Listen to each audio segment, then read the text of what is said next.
박수홍의 친형이 인터뷰를 공개한 가운데 박수홍의 법률 대리를 맡고 있는 법무법인 S 노종원 변호사가 공식 입장을 내놨다. 박수홍 씨의 법률 대리를 맡고 있는 법무법인 S 노종원 변호사가 11일 한 매체를 통해 보도된 친형의 인터뷰와 관련 공식 입장을 전했다. 노종원 변호사는 박수홍은 지난 4월 5일 고소장 접수 직후 보낸 보도자료에서 말씀드린 바와 같이 그 어떤 언론 접촉 없이 수사기관의 판단을 기다리고 있다고 말했다. 이어 박수홍의 형인 박진홍 씨가 한 매체와 인터뷰를 하게 됨에 따라 부득이하게 이에 따른 입장을 전한다고 밝혔다. 노 변호사는 해당 매체는 검찰로부터 어떠한 연락도 받지 못했고 마포경찰서도 문의했지만 관련 내용은 없다고 보도했다. 저희는 앞서 서울서부지방검찰청에 고소장을 접수했다고 말씀드렸다. 그런데도 마포경찰서에 방문해서 그 내용을 확인했다는 것은 이해할 수 없는 처사이고 검찰에서는 내부 조사 중으로 피고소인 소환시기 결정은 검찰 내부 일정에 따릅니다. 고소장 열람은 서부지방검찰청에 가서 열람 신청을 하면 된다는 것을 알려드린다.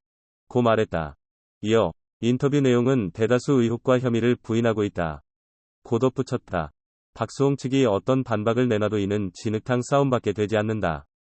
더 이상 그런 언론 플레이에 휘말리지 않기 위해 박수홍은 법을 통해 명명백백하게 시시비비를 가리려 한다. 면서 인터뷰 내용에 대한 반박 내용도 짚었다. 박진홍 씨가 인터뷰 말미에 수홍이는 착해요. 그리고 순수합니다. 저는 여전히 동생으로서 박수홍을 사랑합니다. 하지만 횡령 부분에 있어서는 동의하지 못합니다.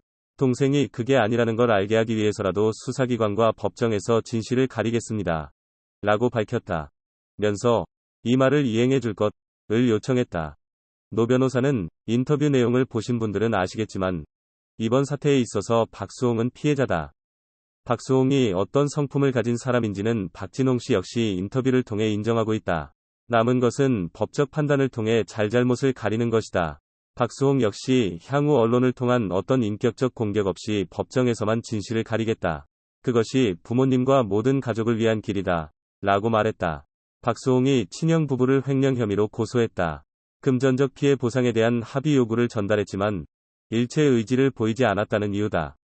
동생의 매니지먼트를 도맡아 해온 형을 따라 연예활동에 전념해온 동생. 후회 깊어 보이던 형제에겐 무슨 일이 있었던 걸까? 평생 제 매니지먼트를 봐준 저희 형도 미운 우리 새끼가 저한테 새로운 기회가 될 것 같다고 했어요.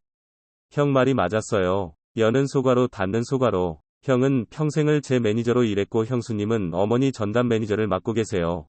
동생은 방송작가이고 재수씨도 방송작가 출신인데 제 방송 모니터도 해주고 프로그램 선별도 해줘요. 이렇게 행복을 누렸는데 더 뭘 바라도 되나 싶죠. 2018년 박수홍은 어머니 지인숙 여사와 응한 여성조선 인터뷰에서 형을 향한 신뢰를 보였다. 겨우 3년 뒤 그는 더 이상 그들 형 부부를 가족으로 볼 수 없을 것 같다.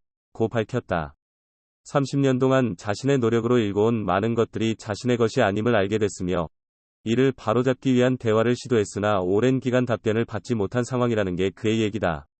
이들 형제의 난이 알려진 건 박수홍이 운영 중인 유튜브 채널에 달린 댓글 때문이다. 댓글에 따르면 형 부부가 박수홍의 출연료를 비롯한 모든 돈을 관리했으며 명의 또한 형 가족의 몫이었다. 금액은 100억 원 이상으로 형 부부는 이미 도주한 상황이라고 했다.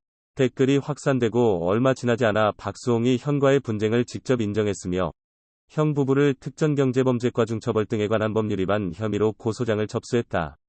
앞서 그는 형에게 전 재산을 상호 공개한 뒤 모두 앞에 박수홍 대3으로 분할할 것을 요구했다. 또 자신을 불효자로 매도한 점, 법인재산 횡령, 정산불이행에 대해 사죄하라 요구했다. 합의가 이뤄지면 서로 용서하고 악의적인 비방을 하지 말자는 내용도 덧붙였다. 그러나 불발된 합의, 자연법적 다툼으로 이어졌다. 박수홍의 법률 대리인 노종원 변호사는 이번 사태의 본질은 횡령이다. 여기에 초점을 맞춰 법의 판단을 받으려 한다. 며 일방적인 사생활 폭로 및 흠집내기 행위 등에 대해 일체 대응 없이 법의 잣대로 객관적 판단을 받고 이에 응하겠다. 고 밝혔다. 93년생 김 씨에게 매매한 아파트에 살고 있다. 변호인이 본질을 강조한 데는 최근 불거진 1993년생 여자친구 문제 때문인 것으로 보인다. 온라인 매체 스타뉴스는 4월 4일 박수홍 형 측근의 말을 빌려 형제의 갈등은 회계 문제가 아닌 지난해 초 박수홍의 여자친구 소개 문제에서 비롯됐다. 고 보도했다. 측근은 지난해 설 명절에 박수홍이 가족들에게 여자친구를 소개하려 했지만 여러 사정으로 이뤄지지 않았다고 했다. 측근이 지목한 여인은 박수홍 모자의 소유였던 상암동 K주상복합 아파트를 갖고 있는 1993년생 김모 씨다. 등기부등본에 따르면 모자가 각각 5%, 95%의 지분으로 소유하고 있다가 지난해 8월 매매에 의한 소유자 명의 변경이 이뤄졌다. 35평 규모이고 매매가는 12억 5천만 원이다. 이와 관련해 노종원 변호사는 중앙일보와의 인터뷰에서 본질은 횡령이다. 93년생 여자친구가 있다는 게 이 사안과 무슨 상관이 있느냐고 언급했다. 여자친구와 관련된 명예훼손 등의 대응을 고려 중이느냐는 질문에는 악의적인 비방은 명예훼손으로 대응할 생각이다. 그러나 93년생 여자친구가 있다는 게 악의적 비방인가? 또는 개인의 명예를 훼손한 것인가? 여자친구가 있다는 사실과 그 여성분이 박 씨에 비해 어리다는 사실 그뿐이라고 답했다. 개인 재산을 본인이 처분하는 데 의문을 가질 이유는 없다. 다만 매매된 아파트에 여전히 거주 중인 사실은 눈길을 끈다. 박수홍은 4월 7일 방영된 라디오스타에서 저 사람처럼 되고 싶다고 생각했던 분이 주병진 선배라며 같은 아파트에 살고 있다. 물론 더 높은 펜트하우스에 살고 있지만 나도 목표로 삼고 있다 고 말했다. 주병진이 상암동 K주상복합 아파트에 살고 있는 점을 미뤄볼 때 박수홍은 아파트를 매매한 후에도 실거주 중이다. 등기부등본에 기재된 김모 씨는 박수홍 연관 검색어에도 올랐다. 비슷한 이름의 KBS 순천방송국 김다은 아나운서는 해명에 나섰다. 그는 SNS를 통해 몇몇 분들 아직도 네이버에 93년생 김다X 아나운서로 검색하고 제 인스타 팔로우하고 계시나 본데 안타깝게도 저는 그 김다X이 아니다 라고 전했다. 2019년 10월 박수홍이 울릉군 홍보대사 위촉식에 참여한 사진까지 화두에 올랐다.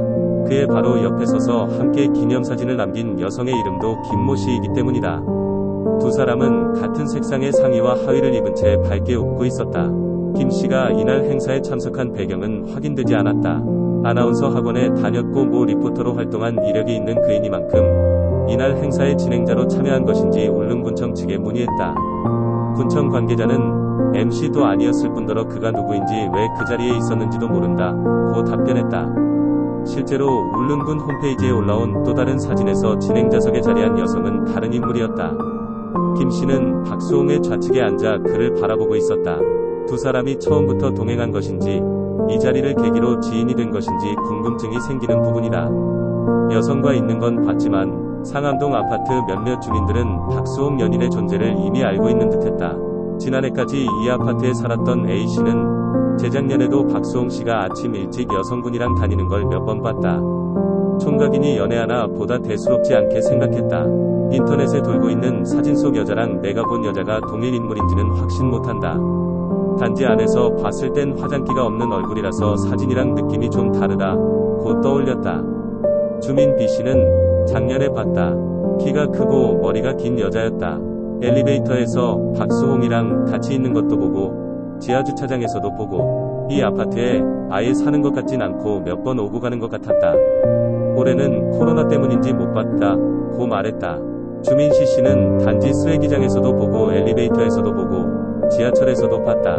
되게 자주 봤다. 볼 때마다 둘이었다고. 한편 박수홍의 과거 발언들도 재조명받고 있다.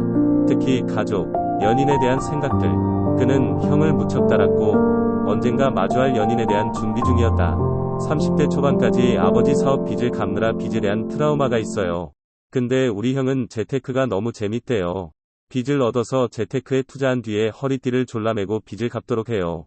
아버지, 어머니, 저 모두가 재테크를 형한테 일임했어요.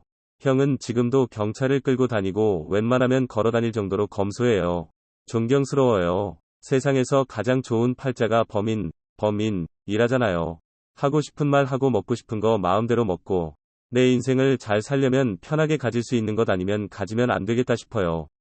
내 팔자에 없는 인기든 돈이든 절세미인이든 그저 주어진 대로 살아야 합니다. 자꾸 사주 얘기를 하게 되는데 제가 굉장히 좋은 사주를 타고났대요. 어디다 내놔도 사주가 항상 좋아요. 그래서 오래 쉬지 않고 일하잖아요. 스캔들도 하나 없이, 큰 굴곡 하나 없이 지금까지 살면서 배경이나 학력 같은 걸 한 번도 본 적 없어요. 볼 필요도 없고요. 저희 어머니를 닮은 사람이 좋다는 생각은 평생 하고 있었죠. 어떻게 아버지를 저렇게 걱정해 줄 수 있을까? 아버지는 복받은 사람이라고 생각해요. 나를 그렇게 걱정해주고 사랑하는 사람을 만난다면 정말 그 사람을 위해 열심히 하고 최선을 다해 희생할 수 있을 것 같아요.